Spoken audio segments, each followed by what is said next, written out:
morning, everybody, and welcome to the Morning Tea. I'm Alex Schiffman, and to my right is my amazing co-host in purple. Is that? What is that? Oh, yes, boy. You know what time it is. It's Courtney Revolution, and welcome to the Morning Tea.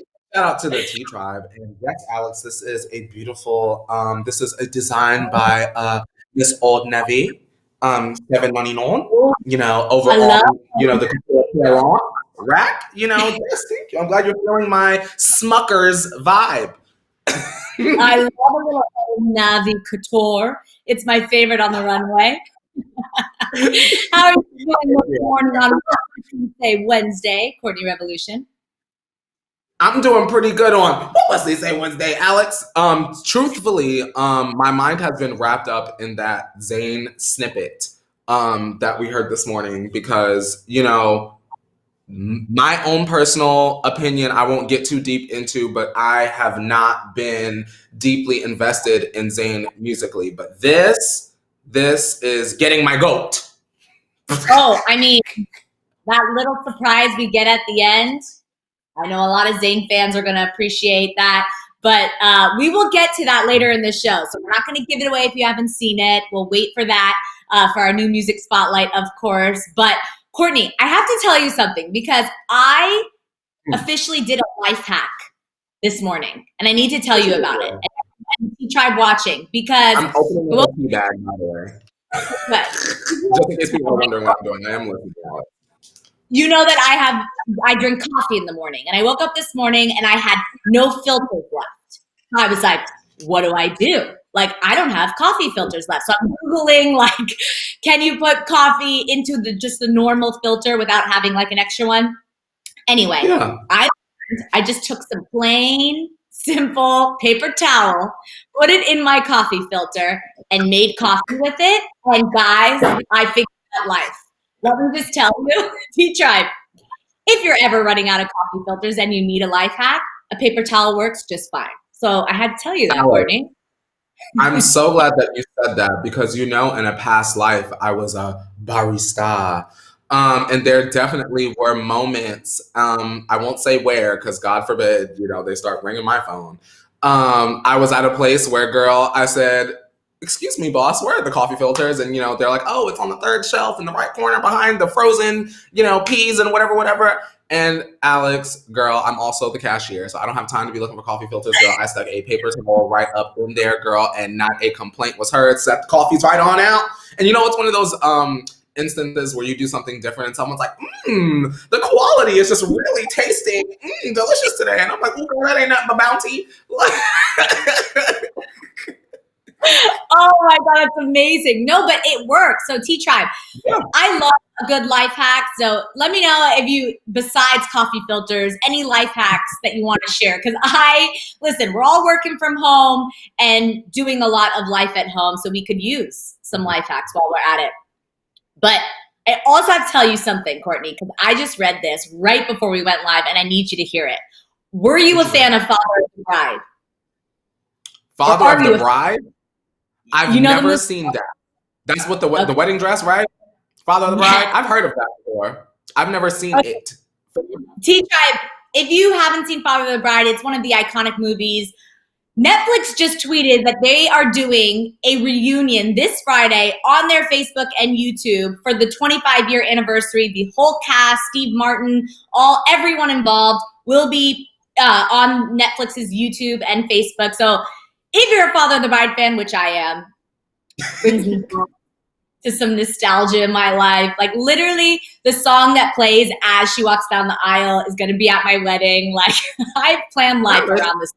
You said Steve Martin. Now I like Mr. Steve Martin. Who else is in that? I know I've heard of this film. It's just like, how I say I always like purposely stick my head in the sand about the iconic stuff, Grease, Dirty Dancing, right, etc. This is definitely part of that. I'm in Kimberly, she plays Annie Bank. Well, you're not going to know who any of these people are because Keaton, you know who Diane Keaton is? Martin Short. Yeah, there's some iconic. Yes. All right. Wesley saying Father of the Bride. Very good. Tea Tribe, have you seen it? That's like Pretty Woman. Like, I've never seen Pretty Woman, but shout out to Julia Roberts. Wow. Courtney, we gotta take a Friday night, and you gotta introduce me to some of your movies that I haven't seen, and I'm gonna show you some Father of the Bride, Pretty Woman, because these are both iconic things that you need to see. Grease. Oh my God, you haven't seen Grease. No, girl, great girl. The boys and girls of the world have been trying to get me to watch Grease since, the beginning of time, BC, girl. I'll get around to her. I've seen Miss Hairspray. I saw Miss Hairspray.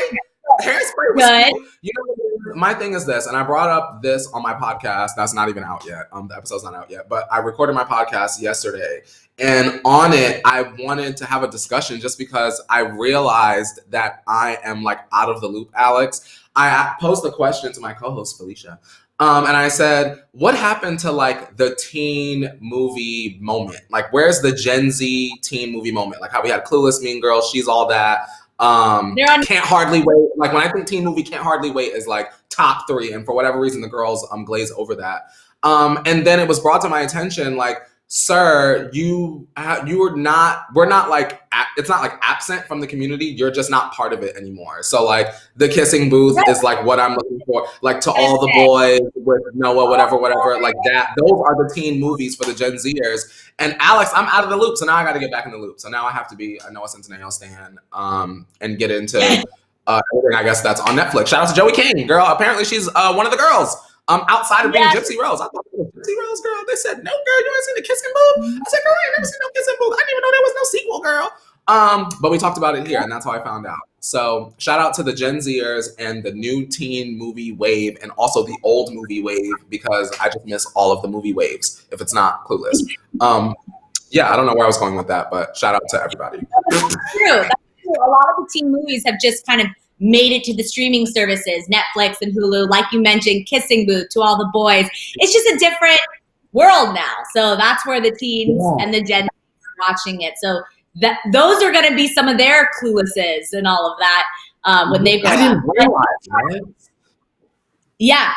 If you're just joining us, of course, we love to hear, where are you watching from? We know the morning tea goes international, and it always amazes us where everyone is watching from. So let us know in the chat. And then, Courtney, let me just break it down for you what we have on the show today, because we have so much to talk about, from Real Housewives of Beverly Hills, confirmation news that we kind of, teased yesterday has been confirmed.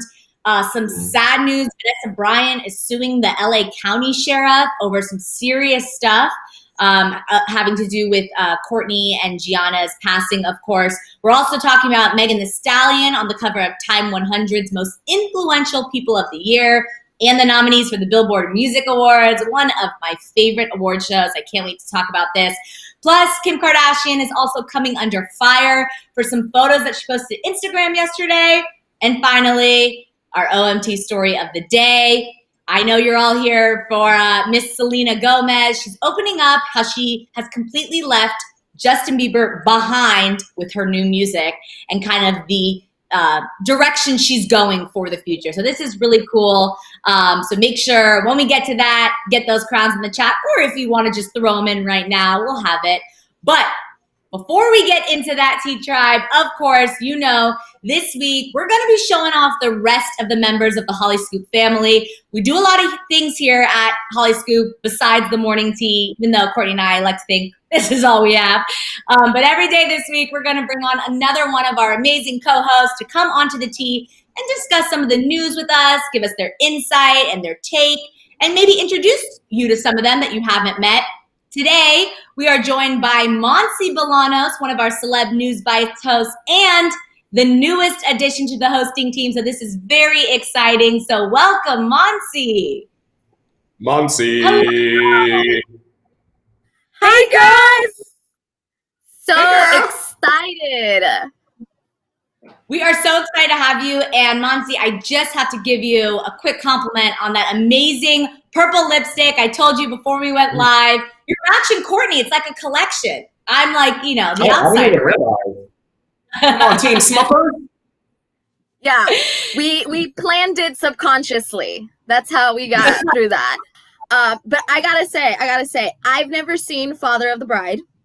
Never seen it. No, and I know all about it. Never seen it. Courtney, You haven't seen Grease? Yes.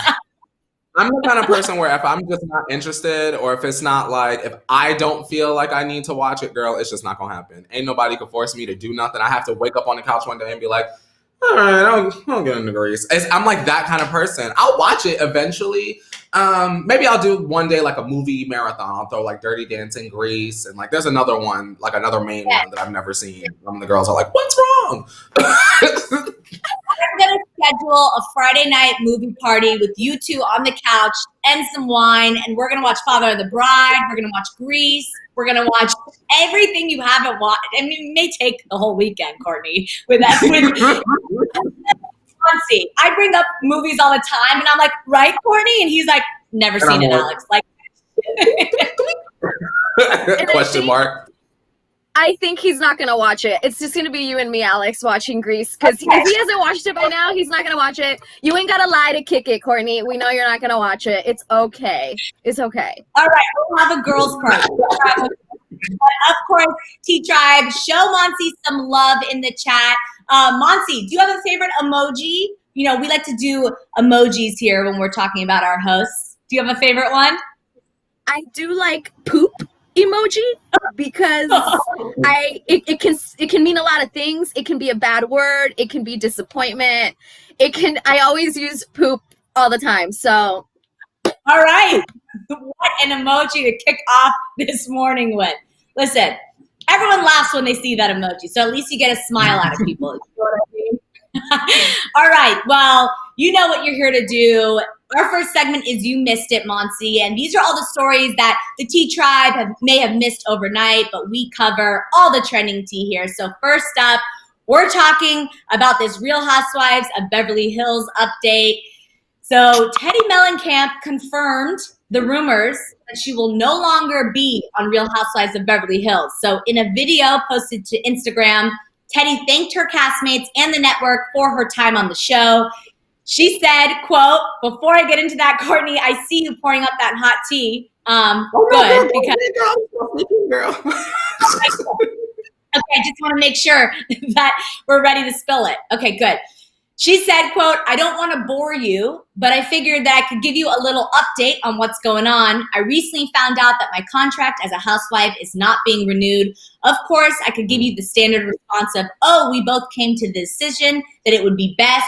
Nah, I'm not going to do that. That's not who I am. Of course, when I got the news, I was sad. It feels like a breakup, almost because you develop such strong relationships with the cast, with the crew. That being said, I'm really looking forward to the future. So this comes after rumors were swirling, of course, that she would no longer be on the show. And as we reported yesterday, insiders from Bravo felt this past season was Teddi's last chance. And that, quote, she is boring and stale and does not offer anything to the franchise with her robotic and staged delivery. Ooh, when interacting with the other cast members. The issue is the other cast members don't particularly like her. And beyond Kyle Richards, no one is friends with her. So, Monsi, I'm going to take it to you first. You know, we're not particularly surprised to see Teddi leaving, but I want to hear your thoughts on this kind of exit. How do you feel about Teddi leaving the franchise? Good. She brought nothing for me to the table. And it wasn't that she was terrible, but in this show, let's be real, you got to bring something. You got to either bring the drama or bring some laughter to the situation. You got to do something. Pick a side and go with it. And she kind of just went in the middle. And anytime she did say or do something exciting, it was to piggyback someone else's situation, you know? So I'm not surprised. I think it's good that she said something and that she outly said to everybody, this was not a mutual thing. I think that was smart of her. She addressed it. It kind of calms down the negative talk because she said it. She's like, no, I didn't want to leave. They kicked me off. And so yeah. I think she handled it the right way. I'm not surprised. The show's going to be better without her. That is a very strong point of view, Monsi. No, but I agree, you know, and I don't want to speak for Courtney, but we talked about it on the show before. You know, we know Teddi wasn't, the show's not going to, you know, be worse without Teddi. You know, Teddi kind of had her chance to make her statement. And unfortunately, she just didn't quite ever get there. We always wanted more for her. We would see little bits of fun here and there, and we're like, oh, okay. Because Kyle kept saying, she's fun.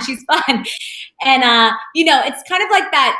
I say this all the time. If someone has to tell you, hey, I'm fun, or I'm nice, or I'm super successful, when someone has to remind you of that, it's probably not the truth. You know what I mean? Courtney, how do you feel about Teddy leaving? Let me keep it cute on today, because you already know I done dragged Teddy and all her Mellencamp's yesterday. I just want to say this. I personally thought that Teddy would be on one season. So when I saw that she kept returning, I was a little confused. No one should lose their job. It's not a celebration, I guess, about her losing her job. It's more of a celebration for the fans because we're getting what we wanted. If you look on the Real Housewives Beverly Hills hashtag on Twitter, it's all people complaining about a lot of the women, but specifically Teddy, because she truly appeared to not bring anything to the table. So if you can't even be a good friend, like I can't even picture Teddy taking the pay cut and being a friend of the show. If you can't bring a little sass there, like Sutton played her part. Like she was gonna get a diamond, and then her husband said, you're not filming the kids, so you could be a friend of the show. If you can't even bring a good sassy one-liner here or there, then you got to go. And what did Teddy do besides sit up there and be pregnant the whole season? Girl next. Well, like we spoke about yesterday, her purpose was she was the heart of the Denise Brandy scandal. She brought it on camera, and kind of to Monsi's point, she was always the only time she was interesting is when she was involved in other people's kind of drama. It wasn't necessarily her own. But I want to ask you, Monsi, so Teddy's gone. Who do you think would be a great housewife in her place? There's actually a couple that I think could be part of the Beverly Hills housewife cast. Obviously, everyone's talking about Kris Jenner. Sure, she would be fun. I don't think it's going to happen. So we're going to move past that. I think there's two athlete wives that I think would be really great. Chris Paul's wife, Jada, I think would be really great because she's very sweet, but you don't want to cross her. She could deliver a little bit of everything and kind of like almost reach everybody in the cast. I really do think she could do that. Also, Lala Anthony, who is married to Carmelo Anthony, she started off in MTV. She was like a TV personality. She's done some stuff with Bravo, but never been a housewife. So she kind of already has had her feet wet a little bit with, Andy Cohen and some of the other gals from other housewife casts. And I actually think she could bring a fun, spicy take to the show. And speaking of spicy, we should bring a Latina to the show. Let's do it. I don't think she's gonna do it. Right off the little show, girl. Joyce came in there, girl, and they said something racist, girl. Brandy, we didn't forget what you said about people getting in the pool, girl. We ain't never gonna let that girl. You lucky it didn't happen in 2020, girl. But they ran Miss Joyce off the show. Now, Monty, can you call Miss Joyce to come back onto the show? Because I liked her. She, in my opinion, I think she took the show too seriously. You have to understand that sure, they're there sort of to like antagonize you, but I felt like it came across like she was taking it to heart. And Lala's a great idea, but why wasn't Lala called for Basketball Wives since she had done so much work with VH1? Like I grew up with Lala doing the Flavor of Love reunions. Why they didn't call Lala out for that? Because Lala was doing drink, girl. Yes.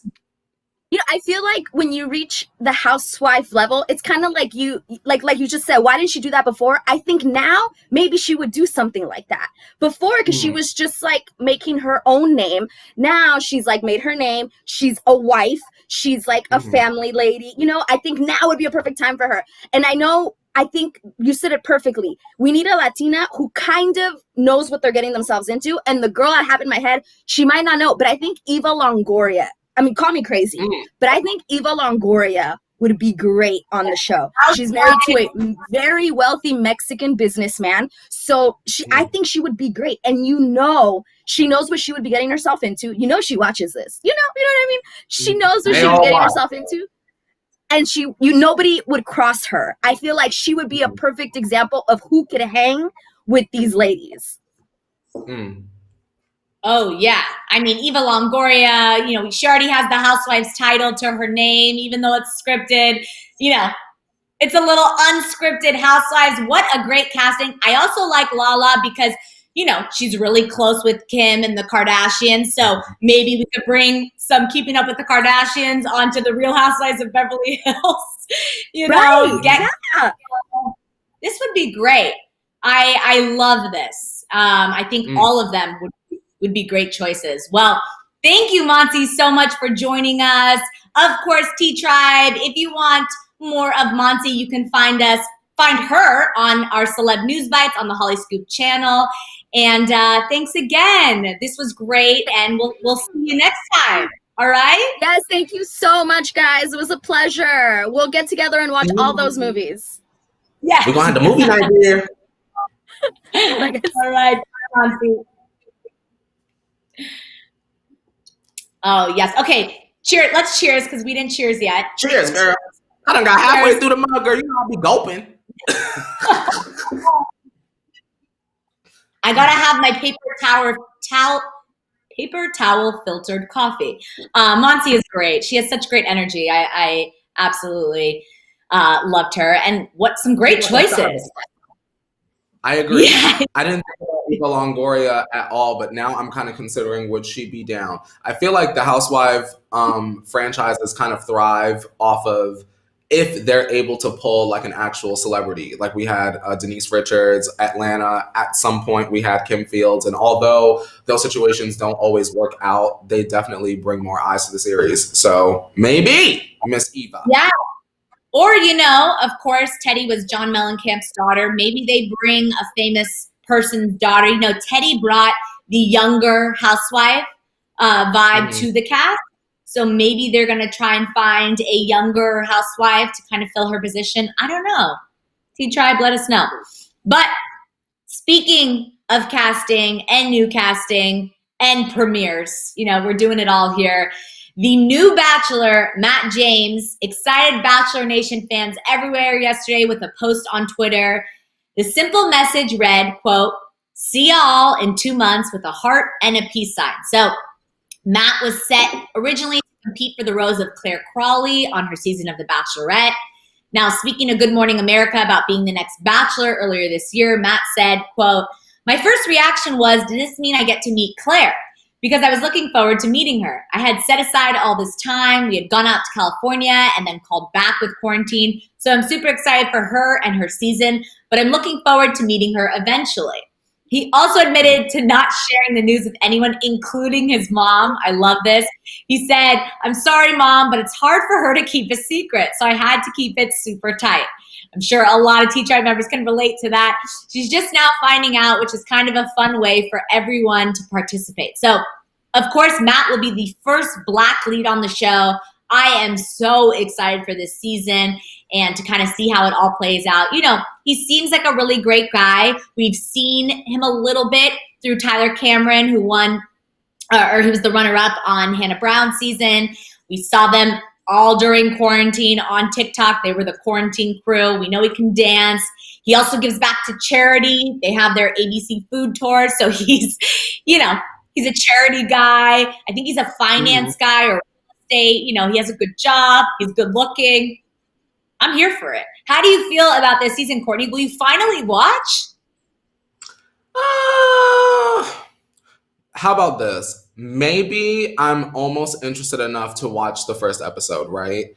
I'm curious to know, Alex, do you as a Bachelor Nation gal, do you feel like having this switch up with the Bachelorette and then sort of having this follow is a good decision, like a good, genuine decision made in like good faith, would you say? Or do you feel like it's stunty in general? You know, I think that it's a long time coming. I hear the criticism, it's stunty and all of that. But I also think at the end of the day, the goal is to get more diversity on the Bachelor franchise. So whether it's stunty or not, it's a good thing. It's a positive thing that Matt James is going to be the first Black lead on the show. And I want to see it. I want to see who he chooses. I'm interested in learning more about him. and kind of how the show plays out. Of course, this will be another franchise filmed in quarantine, so it's going to be a little different. We're not going to see, fancy European vacations and private jets and helicopters. Actually, we may. Helicopter, it's only 2-3 people, and the camera, 4 people. But you know what I mean. It's going to be different. It's going to be a little bit more local. So we'll see how these seasons play out. I hope they keep it exciting because that's what we love about The Bachelor. You know what? I'm looking forward to seeing if after these 2 seasons, right, if they continue the trend of trying to be diverse. Yeah. Like will we see an Asian bachelorette one day? Like, that kind of stuff. Because I feel like don't do it just in 2020 because everything is going on. I don't want it to go back to Bachelor and Bachelorette so white come 2021, 2022, beyond. You get what I'm saying? If this is genuine, we'll see that. You get what I'm saying? If it's not genuine, girl, we can get Tasia, this one, and it's going to go right back to Sarah, Chad, and everybody else, Yeah, totally. No, I agree with you. I hope this continues to play out, and it's not just stunty. You know what I mean? I want to shout out Wesley because Wesley's saying he's the guy every mother wants to be her son-in-law, which I agree. He seems like a good, decent guy. And then he said he's also the guy Alex would gift a friend after a divorce. And you know what? Hey. That's definitely true, Wesley. I think Matt James has and I hope he, proves that. But yes, I'm excited. We'll stay tuned for that season. But switching gears a little bit to some more difficult news, I want to talk about this Vanessa Bryant update. Of course, the late Kobe Bryant's wife is suing the LA County Sheriff and his department after officers leaked photos of the crash site and the victims to the media and the public. So we kind of heard about this before, but this is the latest on this. So Kobe Bryant, his daughter Gianna, and other coaches and athletes were lost earlier this year in a helicopter crash that claimed 9 lives. So Vanessa's lawsuit states, quote, no fewer than 8 sheriff deputies at the crash site pulled out their personal cell phones and snapped photos of the dead children, parents, and coaches. The deputies took these photos for their own personal gratification. The lawsuit continues to describe the mishandling of how she and the other families were notified of the crash, how the deputies distributed the unauthorized photos to media and others, and the way in which the sheriff attempted to smooth over the incident without holding anyone accountable. So basically, she's claiming that he just said, delete these photos, but there was no really, they weren't really necessarily reprimanded or, their job was in jeopardy. It was just kind of delete the photos. Also, there was this crazy story where someone was showing the photos in a bar. I mean, some really, really things.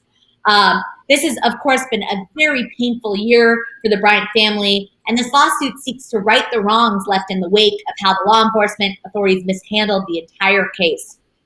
Courtney, how does this make you feel, especially, having sat with the tragedy over these months and just kind of realizing, like, this to me is just horrible. I can't even believe this.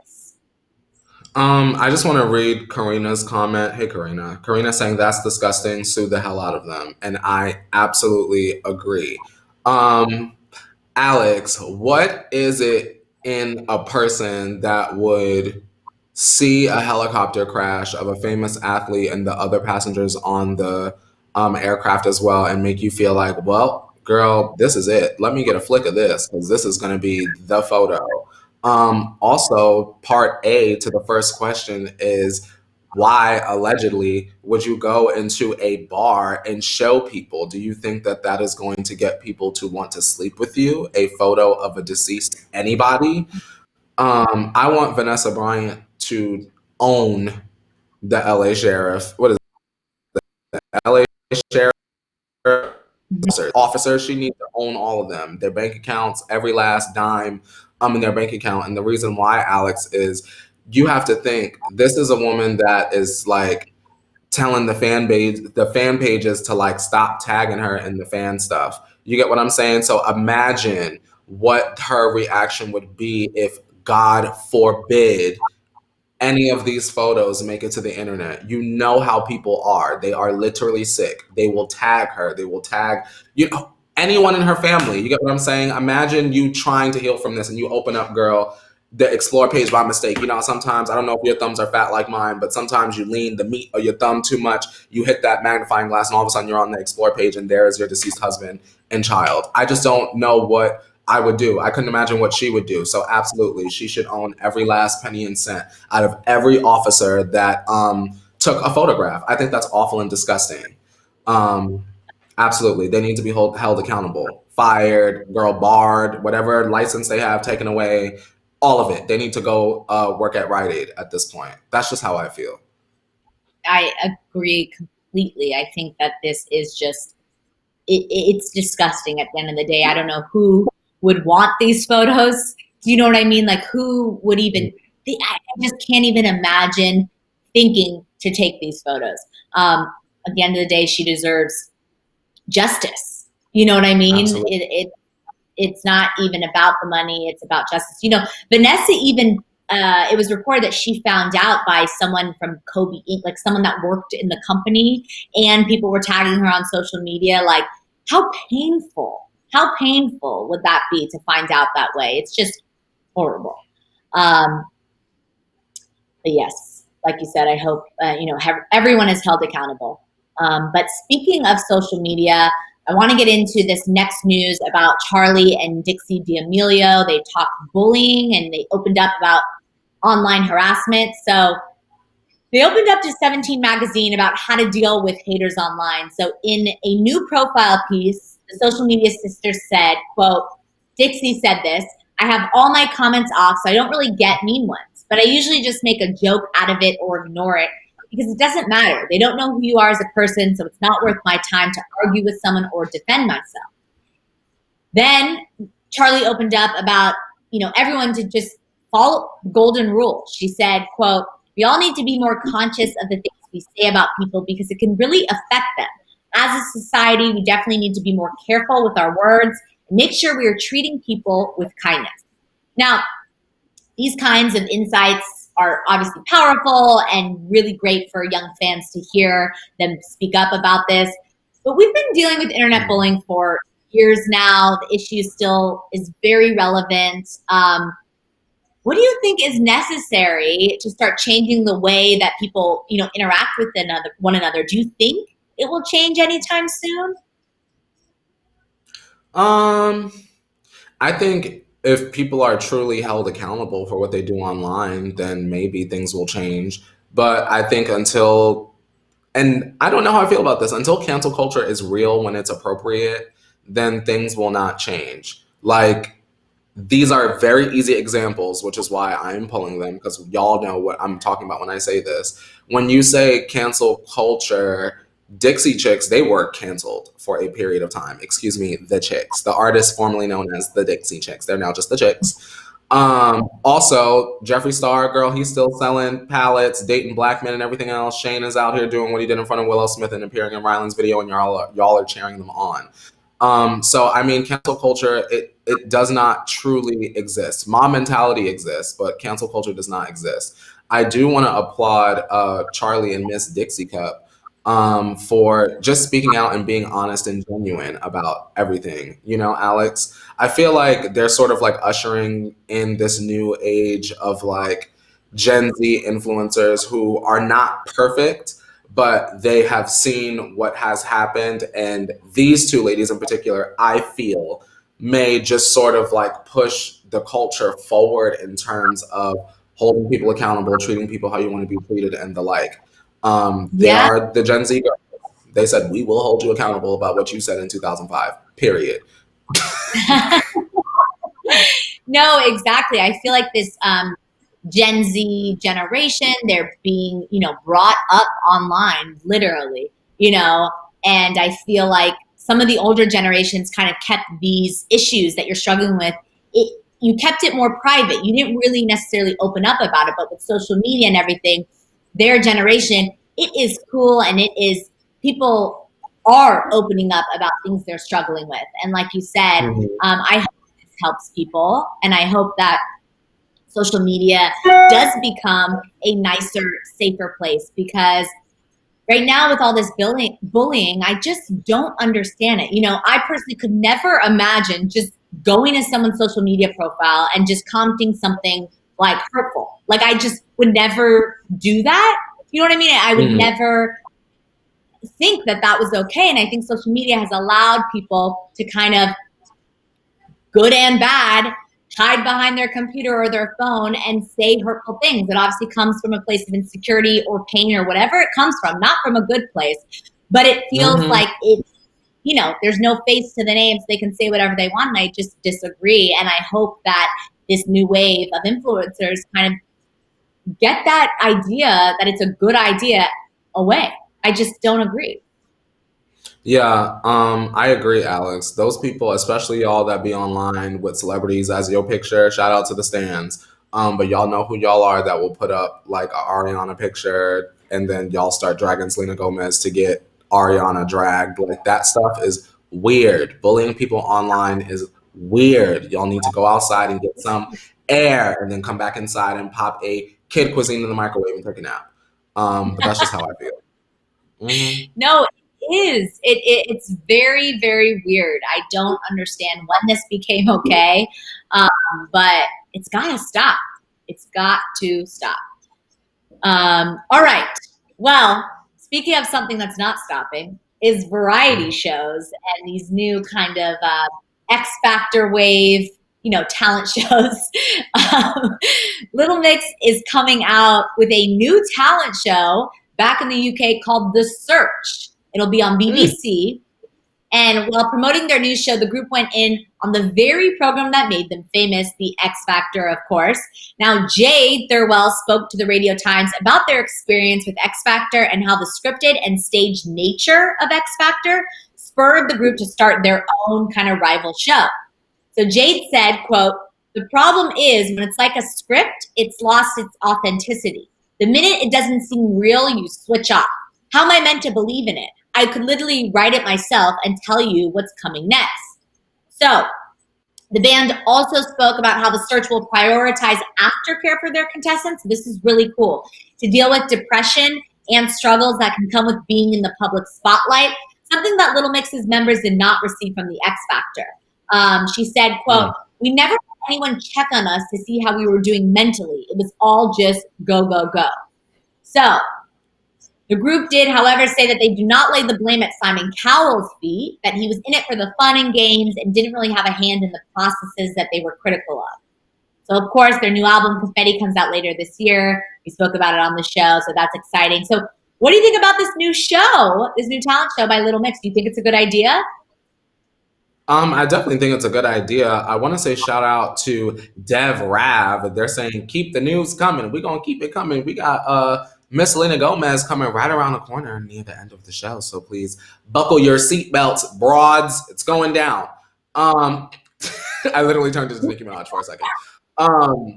Honestly, I'm pretty the Little Mo will do excellent because they're like giving away like an opening slot to open for them on their next tour or something like that. So of course people are going to want the exposure, the notoriety. And I really find that a lot of people that do reality TV or competition or a game show, when they come out, they're sort of kind of like either what now or like psychologically something is maybe altered. So they should have that support after something big like that, someone to talk to, someone that can sort of help them figure out their thoughts. But I mean, I can agree about X Factor. Y'all don't need a sob story to get ratings, Alex. I feel like sometimes people just want to see the talent. I know I do. If I can predict why a person is going to make it to the final rounds based off of a story, then it's not a good show, you know, to me. Yeah, no, I completely agree with you. I think that a lot of times there is politics behind it. There is scripting behind it. You know, a lot of reality shows, hate to break it to you guys, but it is a television show at the end of the day. I always have to remind my mom that because, you know, she'll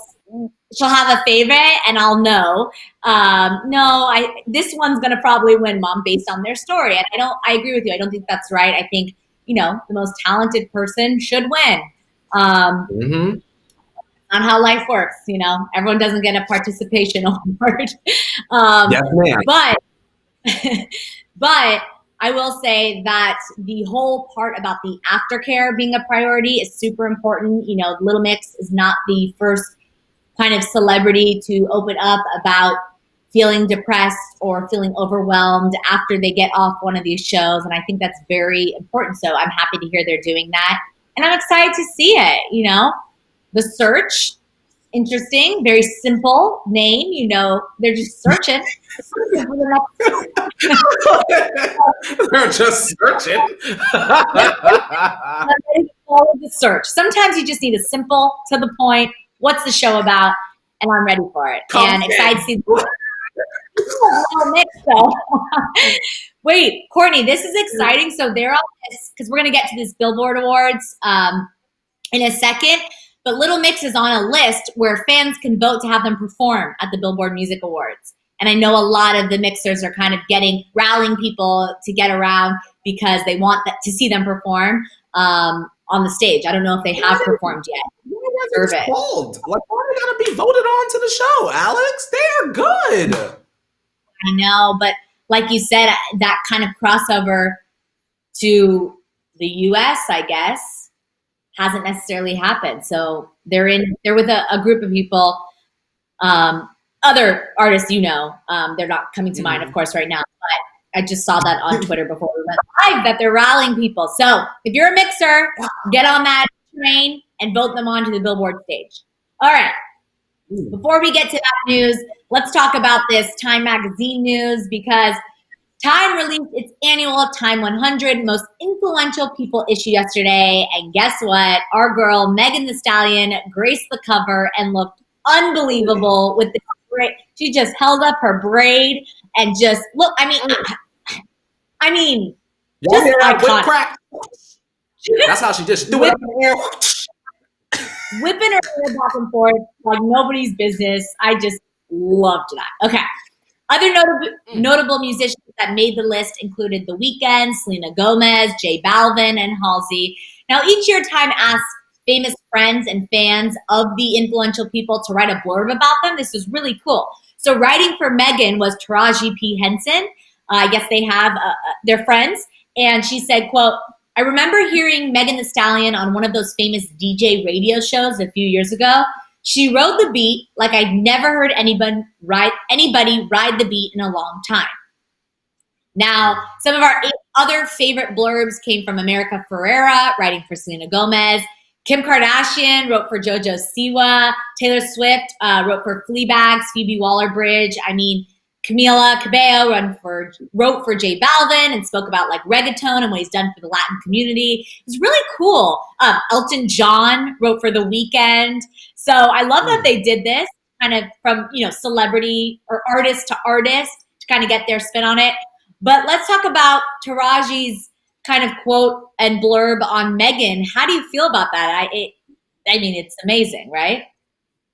I like it because it's a sweet, genuine message from one Black woman to another Black woman that has been through the ringer since her rise. You know, for the past year now, Megan has really been grinding in a mainstream sense. Megan's been working. But now a lot more people are taking notice as to what she's bringing to the table. And I thought what Taraji said was absolutely excellent. You hear a Megan Thee Stallion song for the first time, you'll be like, oh, well, who's that? You know, she creates interest, she creates buzz, she's unapologetic, she's honest, she loves dogs, and so does everybody else. There are so many pros to Megan Thee Stallion that even if she had a short list of cons, you would be able to ignore it. So shout out to Megan and shout out to Taraji for the words. Right. And obviously we know she has had a year. So she couldn't deserve this more. And I love that at the end of the day, she's still up on that magazine with that braid, with that powerful, dress, that gold dress and that stance. And literally she's unbreakable. You know what I mean? She's one of the Time's most influential people. And it always comes back with her that it's all about the music and it's about kind of what she's on the planet to do. And I love that about her. And I do think that when you hear her on a track, like on WAP, she killed it. You know what I mean? you definitely you listen when she gets on. So I shout out to her. I think this is amazing. T Tribe, what do you think of these selections? And do you think they missed any artists that you would have loved to see on the list this year? Let us know in the chat, of course. And while you're doing that, the Billboard Music Awards announced their nominees yesterday, and Courtney, your boy Posty and Lil Nas X topped the list with the most nominations each. Post Malone had 16, Lil Nas X had 13, Billie Eilish 12, Khalid had 12, Lizzo had 11, Kanye West with 9, Taylor Swift with 6, and Justin Bieber at 4. Now, some interesting highlights from the nominees were that Kanye's nominations came from the Christian categories. So, of course, he had his album, Jesus King. It was a gospel album. But yeah, he's in the Christian categories this year, which I thought was pretty cool. Plus, Summer Walker has also been nominated this year for R&B, despite her, very divisive and racist comments. I know, Courtney, you know a lot about this. And Summer Walker. Yeah. She, as I was reading through the list, I was like, oh, wow. It was the normal, kind of all the names I listed that you expect to see on it. But then I also saw that Summer Walker was kind of joined these. So first off, how do you feel about the nominations in general? Are you excited to see that Post Malone kind of topped the nominations? Really quick before we get into the Billboard Music Awards, Alex, I just want to say, y'all, even if Megan Thee Stallion's cover photo were taken after the incident, I'm sure there would be some sort of face tuning or Photoshop, or maybe the foot isn't back. Like, you know what I'm saying? 9 times out of 10, the shoot was probably before the incident. They're in the chat like, her feet are out. I'm like, well, they probably shot it in January. Like, things like that are not shot a week before the article comes out. So just wanted to throw that out there because I know some of y'all are like, wait, her feet are out. I'm like, well, it's probably an old photograph. Anyway, I'm just glad that Post Malone keeps getting his flowers. The same thing with Lil Nas X. Both of those men, I feel like people look at them as like, the locals love them. And if you know what, if loving Posty makes me a local, then I'm king of the locals. They both make incredible. Post Malone was just on the Tap In remix. I didn't like know that remix. Malone. I skipped right to that part and then skip to Lips on Glitter, Waist on Thinner with Saweetie, and then turn the song off. Post Malone deserves, like I see Neelam saying in the chat, Post Malone well deserved. Yeah. It is what it is. Who was missing, Alex? Who was missing? That is a good, it was the normal players. Like I said, I expect to see, I think everyone that's on the list deserves it. I'm interested to see kind of how the Billboard Awards plays out because this is my all-time favorite award show. I covered it 2 years. It's in Vegas usually. I actually don't know. I assume, well, it's going to be virtual, so it doesn't matter. But the excitement around the Billboard Music Awards being there is just, it's a show. Also, the stage itself, the performances, there's so many exciting collaborations. It's kind of like the Grammys in that way. Like, they'll put like a Metallica with a Billie Eilish. They'll put old school with new school. They'll put country with R&B. And that's what I love about the stage is like you're just celebrating music in general, all genres.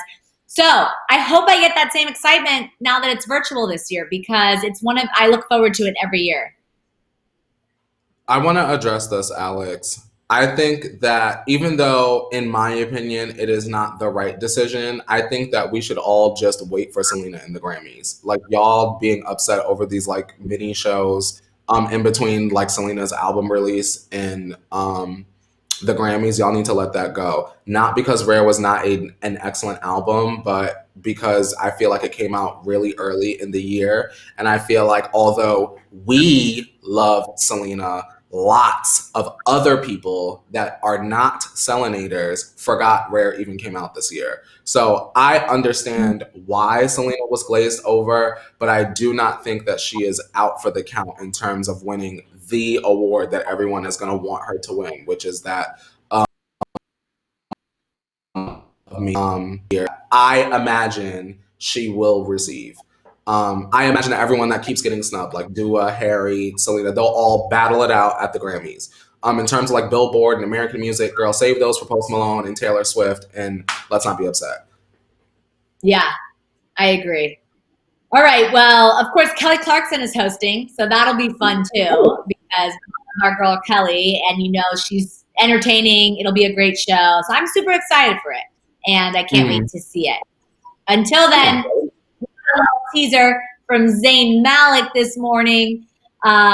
New music is coming out tomorrow, and get this: his next single is "Better" is the title. Was teased in this tweet earlier this morning. And watch this.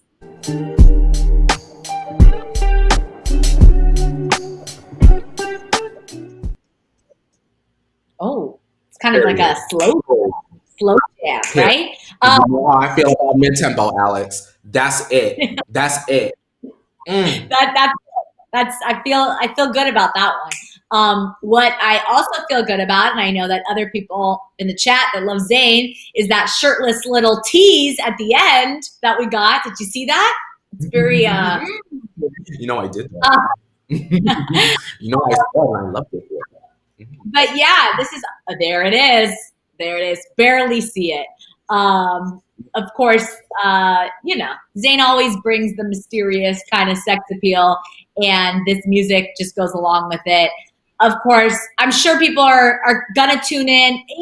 Everyone tunes in when he releases music, but especially with the hype of him being a new father, they're probably even more interested to see like what music he's gonna put out now, in anticipation of the baby being born. But I'm excited. Is this kind of what you expect from Zayn? This sound? Alex, all I'm gonna say is this: Zayn is gonna give us a really good song, and he's a whole father. I just wonder why Justin can't do the same. And this is me speaking before hearing the full song, before y'all are like, oh my God, you haven't even heard it yet. I'm already more interested in Zayn's 15-second snippet than all of Justin's retweets and Chance the Rapper rings and, video clips and all of that. I'm more interested to see what Zayn is talking about. And I'm not even the biggest Zayn fan. Y'all know that. But I'm interested. He took the break. He took the time. And he hasn't been trying to like stunt us into listening to his music. And I think that in itself is attractive. Justin literally trying every second of every single day up until the time his song drops comes off as like, girl. Ugh. So shout out to Zayn. Shout out to Zayn. Let me just say, this is some baby making music if I've ever heard it. Like that's exactly what I thought when I first heard this kind of vibe. I see you guys in the chat about Zaddy and him having a dad bod. Zayn is not having a dad bod anytime soon. Like he's still 20. He's in his 20s. Like, guys, he won't have a dad bod for a long time. But Wesley says Zayn needed to be done in 14 seconds. And Wesley, I agree. That's what you said. That's the one. Exactly. Yeah, exactly. All right, Courtney, it's that time in the show. Let us into those car Jenner gates because we got to talk about our favorite first family right now. All righty, you guys, if you're all ready for all of the tea from behind the car Jenner gates, be sure to turn your volumes down for Car Jenner Tea Time! Hello to everyone in my studio, which is no one, just myself. Karina, I see you making fun of me in the chat. Yes, I did say dad bob. Listen, there is a lot of information we have to present you every single day, and sometimes we speak English and sometimes we do not. And dad bob, dad bod, we do it all here. All right, so we're starting off with Kim Kardashian posting a series of Instagram kind of galleries yesterday to spark some buzz around her new KKW fragrance line. This is the one that presented her fragrance line, but she also posted her in this Balmain ensemble with a face mask that honestly, I think it's one of the best looks. She wrote Balmain Barbie, but she looked amazing. And then I really, really loved that look on her. And then, of course, she posted a swimsuit photo with a very long braid, captioned night swim. This is the look. I don't know. I just really, really loved her. I think she looked great. So the swimsuit photo sparked this one right here, sparked the most controversy online. It was reposted to the Shade Room, and the photos garnered such replies as, quote, husband a whole mess, meanwhile she in the water taking pictures. Another one said, Kim, your husband is in the middle of a manic episode. And then again, quote, typical Kim, her husband is going nuts and she's busy taking selfies, shake my head. So, of course, Kim K is no stranger to commenters coming for her. You know, they get haters all the time. But do you think it's appropriate for fans to criticize Kim over these photos, let alone comment on what she should be doing for her husband right now instead? How do you feel about these, Courtney? This reminds me literally of and this is not to call or say that y'all didn't know what was going on, but this very much reminds me of them thinking that Megan Thee Stallion got her foot shot out and then did the Time photo shoot the next day. Girl, these photos could have been taken God knows when.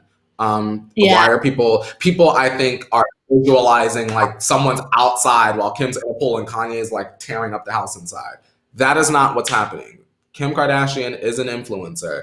The girls stockpile pictures for months, Alex. You get what I'm saying? Just because Kanye is, peeing on Grammys and saying he's going to save Taylor Swift and also deciding he's going to run for president does not mean that the internet stops. It does not mean that the grid does not need to be updated. It does not mean that the links don't still get posted so that you can swipe up. Kim's supposed to stop her job that's helping to feed her kids because Kanye is doing what he does. Y'all need to leave that woman alone on this particular instance. I completely agree. I mean, at the end of the day, Kim Kardashian is a brand, like you said, and she still has a job to do. That does not mean that she is not privately dealing with her husband and her marriage and all of that. So fans need to relax and let her continue to do what she does, because at the end of the day, guys, social media is not real. It is people's highlight reels. It is ways to promote your brand. There is a lot of things that happen offline in people's personal lives that they don't necessarily share on their social media.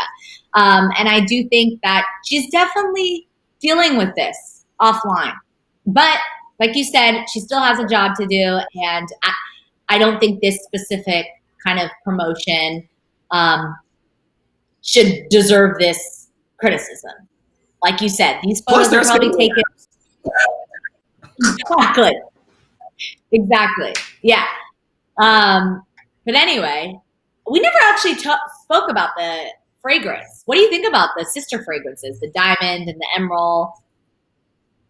I kind of liked it. Girl, I get the concept. I just wish that they didn't try to quickly drop it and then announce that the show was ending. Because now, girl, I don't care at all. I think I would care more if we didn't know that the show was ending. Like, remember, it was like they dropped it and then like immediately it was like this close together. They're like, by the way, the show's ending with all fragrance. Like, girl, next. I don't know. I like the concept. I don't know why I'm just not interested. Wow, that's interesting that you said that, Courtney. So do you think that that's going to happen with fans, that people are going to stop kind of caring because it's like, we're not going to watch it on the show? Do you think they're going to lose kind of this? Maybe, but I think they'll be gone too long, truth be told, Alex. I think that, sure, they need the break. I think they need a strong 6 months. I think we'll get a good 6 months of like no cameras, no nothing. And then all of a sudden we'll get the Kardashian something coming to Peacock or like something like that. That's what I truly believe. I don't think that they can sit still like that without a camera. And we already know Khloe was crying, so she's going to figure out how to get her next bag.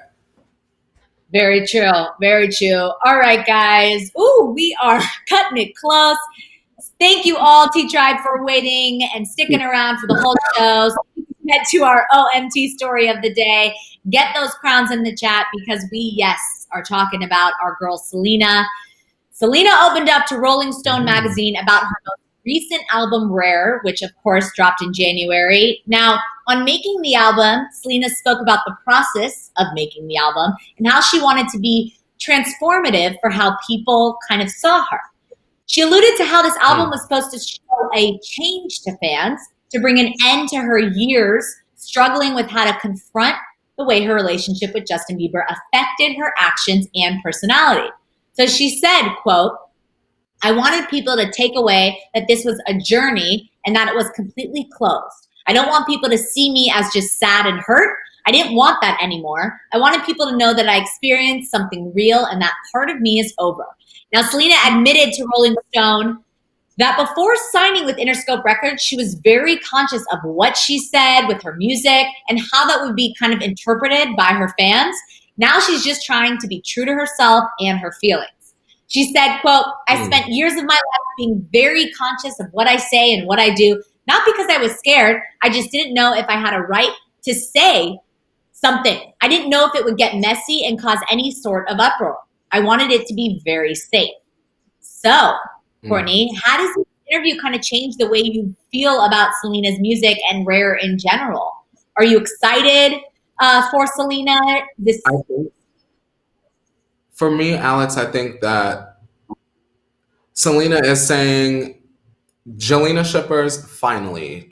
Even though we have done the last straw thing with them, I think for real, y'all need to let it go. There were comments on like Moments of the Week, y'all know what Miss Gabby Balin said, that were like, maybe if Justin and Selena just saw each other, they would realize that, oh, he needs to leave Hailey. Like, y'all need to let that go. It's never gonna happen. Selena made, Lose You to Love Me so that she could release it as like sort of like a cathartic experience. And then it's done. Yeah. The door is closed. So, and y'all hear that she's saying like she doesn't want an uproar, she doesn't want drama, and yet there is still like the bickering between the two, I'll even say 3 fan bases. So, I mean, if Selena doesn't want drama and she doesn't want y'all dragging Justin your job and career, I wonder why people still do so. Also, if she's done singing about Justin, I'm very, very interested to hear the content of her next project. If it's going to be a little bit more dark, mysterious, what have you, girl, what does that Selena sound like? I'm interested. Exactly. I think that this makes a lot of sense to me. You know what I mean? When Lose You to Love Me came out, I was like, whoa. I was like, this is powerful. Like, I really felt it. And I, being a woman myself that has gone through a breakup and kind of needed to lose that person to love yourself again, like that's very relatable. And I know a lot of people can connect with that. And I truly think that exactly what she's saying is true, that she was scared, like we said, social media and this world is crazy and they're tough and they still are talking about this relationship and may never stop. It's kind of like the Brad and Jen Aniston of this kind of generation, this Selena and Justin. It just won't end. Like, people want to talk about it forever. But I do think that she took this time to kind of use it, like you said, as a cathartic experience, as therapy. And finally, it's like, okay, guys, I'm genuine. Yes, I have this relationship. It didn't work out and it's done. Like, let's all move on. And she's kind of ready to move on and show that through her music. So it was interesting to kind of see that, even though we knew it in a way, but just to have the confirmation from her was great. I really enjoyed this interview, and I'm excited to see what the future of Selena's music will be. T-Tribe, did you like this interview? I know what the T-Tribe is going to say. I want to ask you one last question before they literally put us out of here, Alex. You know how Rihanna, I love how I'm talking to the microphone, girl. You know how Chris Brown and Rihanna did Nobody's Business and they worked together after the whole, girl, Do we think that when Justin and Selena are like 40, we could get a moment like that? I think if for whatever reason they feel like their careers, which I don't see, their careers start doing this, I think they'll do that. I don't think that that's out of the realm of possibility with Hailey's blessing. That's what I think. You think that'll ever happen? I think years from now that would happen. I still think they're two kind of young in that way. They're still going through those struggles. They're not kind of at that point in their life to reflect back and kind of see the gold that would be made with a collaboration, all that. I just don't think they're ready for that, in my opinion. But who knows? Like you said, that would be, I mean, people would go crazy. I can't even imagine what kind of hype would be around that. It's just I can see crazy. It. The kids would go insane. Girl, I might as well get that bag. Exactly. All right. Well, that is the show for today. T-Tribe, thanks Thanks around. Thanks for sticking around a little later today because, of course, we need to get to our OMT. Of course, we will be back tomorrow for Thick Thursday, and our girl Naz Perez will be back for another round of Watch With Us, our segment where we cover all the latest in binging and binging of streaming services. And of course, if you're new here, make sure you like, comment, subscribe. Wow, English is hard today. And leave your thoughts, comments below on all the tea we had to spill today. Courtney, if they want more of you, where can they find you? If you want more pop culture mess, you can hang out with me over on my own individual YouTube channel as well as social media at Courtney Revolution. Just take that down there and type it up top and all the goods come right on up. Now, where can they find you, Mischief Man? They can find me on all social media. Just type my name at Alex Schiffman. And of course, we'll see you tomorrow. And Courtney, take us out. It's time to wash our hands. Alrighty, we'll see you tomorrow, 8:30 a.m. Pacific Standard Time for Thick Thursday. And now it's time to wash your hands, Leo. You better wash your hands. It's in demand. You better wash your